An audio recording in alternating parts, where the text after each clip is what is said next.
it is Drew here from Lone Fox and welcome back to my channel. Today I have a new video that's also like kind of not exactly new, and you're probably asking yourself, what exactly does that mean? And I'm going to tell you in just a second. So as many of you guys know, over on my main channel, I'm Drew Scott, which I've had for about 5 or 6 years now. I do a lot of men's fashion and lifestyle, which is my first channel that I ever started here on YouTube. But there was a time on that channel where I actually uploaded a ton of DIY projects, and I really was focusing a lot on home decor and DIY, and I realized that a lot of those actual followers didn't really intersect. Like the men's fashion followers weren't interested in the DIY, and the DIY followers were interested in the men's fashion, which is very like common. I could totally sense and see why, because they're completely different industries essentially. So that is why I created the second channel that you're on right now, Lone Fox, because I have a passion for both. Like I love men's fashion and I love DIY and supplies.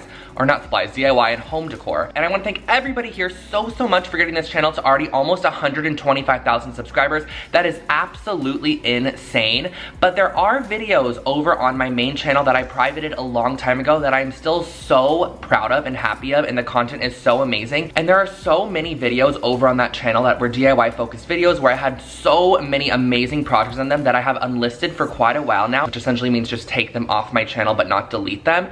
But now I was thinking to myself, why don't I just re-download them, zhuzh up the videos a little bit, like add a little extra editing in there, color them up, maybe even record some new audio for them, and just re-upload them here and make sure that the projects are absolutely amazing, cut out any of them that maybe aren't up to date or trendy, and just upload that content again for you guys, because it gives you an extra video, so many more projects, and those videos also don't go to waste because there was so much work put into those, and the projects are still the best ever. They're so affordable, so trendy, so modern, up to date. So for today's video, I re-downloaded some of those old videos, cut them up, picked out my favorite DIYs, and incorporated them into this video where you get a total of 10 DIY projects, and I can't wait to hear what you guys think. So definitely leave a thumbs up and let me know which project in this video was your favorite one. And yeah, I can't wait to do more of these videos in the future, so let me know your thoughts in the comment section below, and let's just get into today's new video.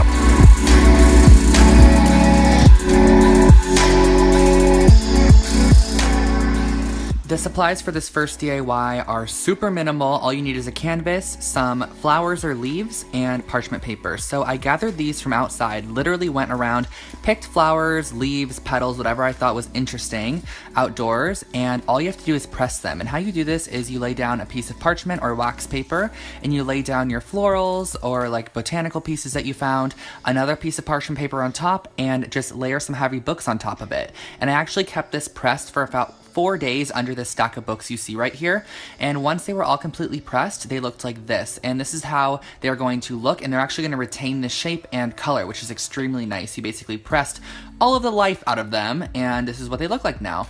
So I layered them on my canvas, found out where I wanted to place them, and just sort of maneuvered it around for a while and found out I love this variation here, glued them down with hot glue, and you are done with your super inexpensive canvas.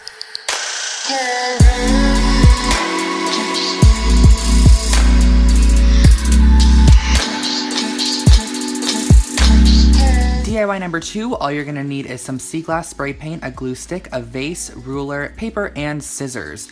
So I absolutely love the outlook of this frosted glass vase. I thought it looked so expensive and very West Elm-esque.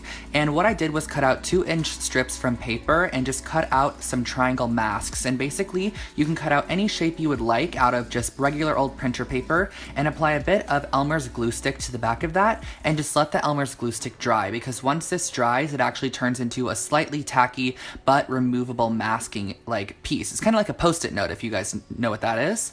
It's basically a post-it note. You can put it on there and remove it. So I actually place these down, and wherever the paper is, the spray paint is not going to go on the glass. So I then brought it to a box and sprayed a layer of this Krylon Sea Glass spray paint, which I got at Michael's for about $4 with a coupon code or a coupon, and then you just pull off the little masking pieces and it shows the clear glass through. And I would highly suggest that you also put a mask on the top of it so that the spray paint doesn't get on the inside, but it is removable with acetone, just to let you know.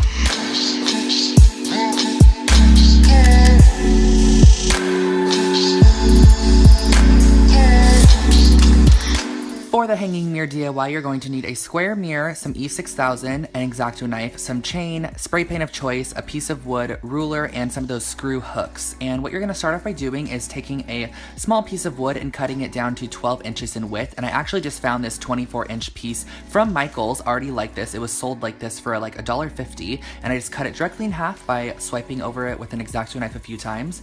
I then proceeded to screw some of these little hooks in that are meant for hanging things on the ceiling or whatever they're meant for. I use them, and those are going to be what's going to hang up the jewelry.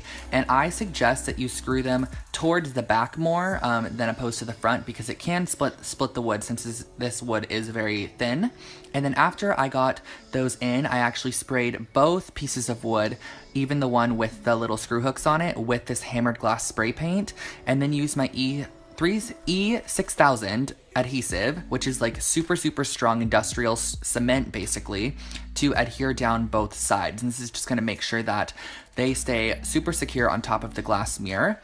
And then I just let that sit for a few minutes, or not a few minutes, I more let it sit for overnight. And then I added on the chain as well, using some big globs of E6000 adhesive, and that basically finishes off your hanging mirror with jewelry holders.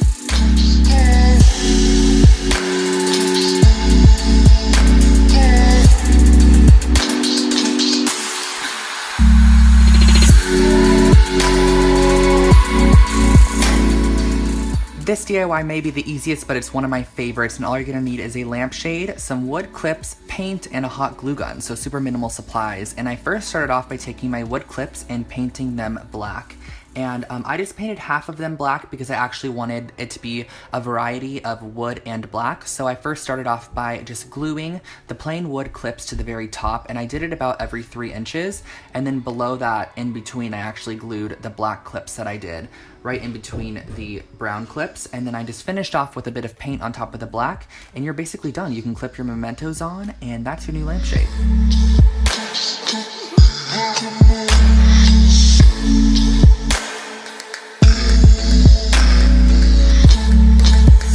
This candle is inspired by the Labo candles, and I'm obsessed. All you need is a tin can, a wick, some old candles, and a hammer. So again, super minimal supplies, and you can reuse your candles, which is amazing. So I started off by taking my jar and literally just hammering it. I hammered it so much with a hammer, it was so much fun. And I just went around the jar, gave it some nicks, and I love the rustic distressed look of this. I just think it looks so industrial, and it's perfect for my apartment space as well. And after that, I went ahead and put a skillet on the stove on very low heat and took 2 old candles. The autumn one on the right is new and used, or new and unused, but I just wanted to burn it down for this DIY. And I actually kept them on the stove for about 25 minutes until they melted down to wax basically. And I pulled out the old wicks, and then basically all you're going to have to do is take them off the heat, let them sit for about 10 minutes so they're not blazing hot, and glue your wick down on the inside of your hammered container, and then simply pour the wax in. And I suggest doing this over the top of a surface where if wax gets on it, it's not a big deal. So just pour your wax in, wait for it to dry, and you have your new candle. It's definitely updated and cool.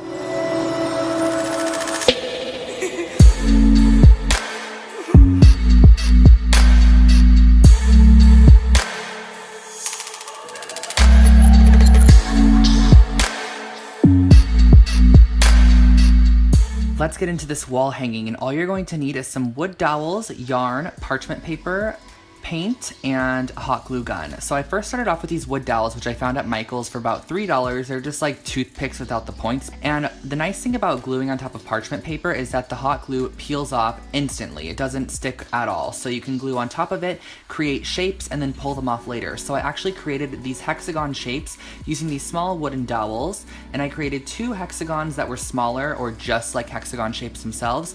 And then I created a larger centerpiece that was actually 3 hexagons connected. And a cool little tip for you guys is you can actually burn down those weld points with the tip of your hot glue gun. So if you do need to like melt that down or make it look smoother or anything, if you added too much glue, use the tip to melt it down. And this is the center point right here, this like triple hexagon shape.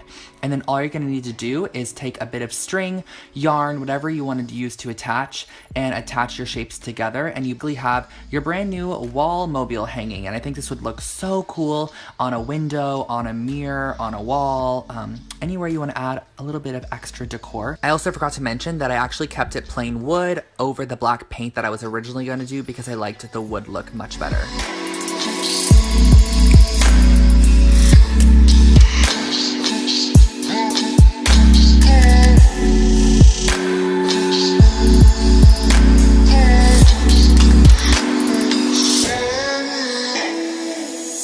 I feel like a pillow is always necessary, so I'm starting off with some jersey pillowcases, black dye, a paintbrush, and some foam cups. And I also did use a trash bag, which I'm laying down on the table right here just to protect my surface. And I'm going to lay out my foam cups or plastic cups or whatever you can just dispose of later. And I added a half cup of warm water or hot water to each cup. And then what I did after that was used the RIT powder dye, and I put 1 teaspoon in each cup, but I varied it. So 1 teaspoon in the first, 2 teaspoons in the second, 3 in the third, 4 in the fourth, and 5 in the fifth. So basically it's just a more concentrated dye as I go down. And the sucky thing kind of about this was that when you didn't have enough of the black dye, it was actually purple, which I didn't like at first, but as it dried, it actually kind of grew on me and I did like the purple. So keep that in mind if you're wanting a black or gray gradient. You're not really going to get it with this dye. It's going to be more purple based. And all you're going to do is take your wide paintbrush, and I just use like one of those painter's paintbrushes that you paint a house with, and it just allowed me to soak up a lot of dye at once, and I created a gradient like this, and that's really all. And I also did this one, which I think looks so cool with the split down the center, and the other half is white. In love with this.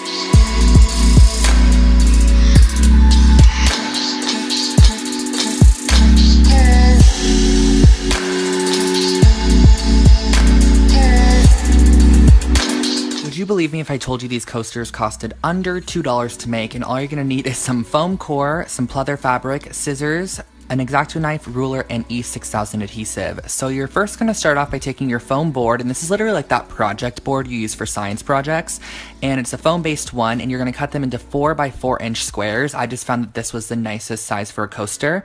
And then I used this pleather fabric I found at Joann's on sale for $1 for a 1/4 yard of it, and I just cut out with about 1 inch around each edge. I did it very roughly, and I E6000 adhesived the foam down to the backing and then cut off the corners like I'm doing here. So basically you're gonna want a tiny bit exposed on the corner like I'm showing, because when you fold it over like this, you want that corner to be pointed and you don't want it to be showing the foam core board. All I'm gonna do after that is take the E6000, glue it down, and then press a book on top of it so that it keeps the weight on there, and just let it dry for a few hours.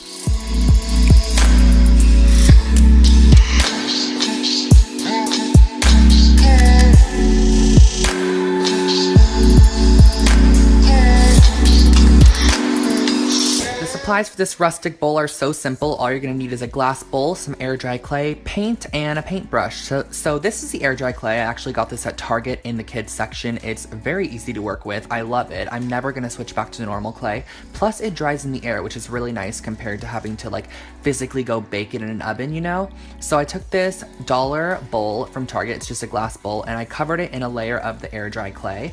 And once you have your full layer on, I used a little bit of water on my fingertips to just smooth the surface. And I actually learned this in a ceramics class I took in high school, so it's coming in handy right now. But you can just use a little bit of water, it smooths down the surface, and it makes all cracks disappear and just everything just kind of meld a little bit better. And then I used a small piece of parchment paper and a heavy object to create a new bottom for this bowl.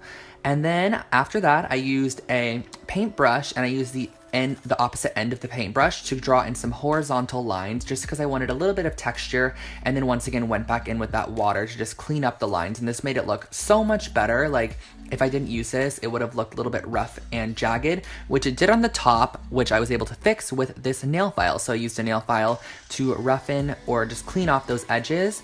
And lastly, went in with a little bit of paint. So this is just watered down black paint, and I just painted it however I felt. I did a little bit of an ombre, and then also filled in all of those lines to just deepen the design, and added my signature on the bottom for authenticity.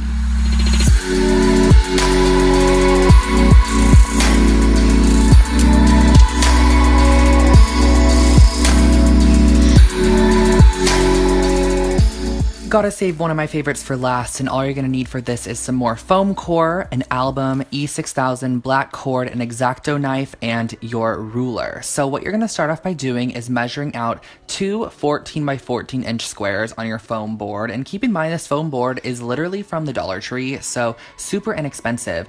And after you cut out your 14 by 14 squares, on one of them, you're going to cut a window out. And how I did this was measured in 1 1/4 inches on all edges, and then cut out the square it created in the center, which you can see me doing right now. That will create the window, which you're gonna see the album through. So what I did was I then cut out 2 1/2-inch strips of the foam core in just whatever size, because I'm actually going to fit it to length here. So you're gonna lay your album down, put the 1/2-inch piece down, and then fit it to length. So you're gonna want it to go around 3 edges, because you're going to want the album to be able to slip through the top. So I took my E6000 adhesive and glued it down to the album as close as I could to the album, because we're gonna have a little bit of cording on the outside in between the sandwich frame and the frame backing, if that makes sense. You'll see what I mean in a second here. So I glued those down like such, and then I added another layer of glue on top of those pieces and sandwiched on the top of the frame. So this is gonna finish off the frame. You can slip your album in, the black cord goes all the way around, and you tie it in a knot, you hang it on the wall, and this was like a $2 album frame, which I am totally obsessed with. You can customize it however you'd like as well. So guys, that was today's video. I hope you enjoyed, and I hope that some of those projects were useful for you guys, because they are some of my favorite past projects that I've created, and I just could not let that content go to waste. So definitely make sure to subscribe to this channel for new videos every single week and for your daily dose of DIY. You can also follow Lone Fox Home on Instagram. I'll put it on the screen for you guys, where I post just like home styling photos, inspiration, some of my DIY projects, and all that sort of stuff over on there. And yeah, I think that's really all for today. I hope you have an amazing day, and yeah, I love you so much, and I'll catch you next one. Bye guys.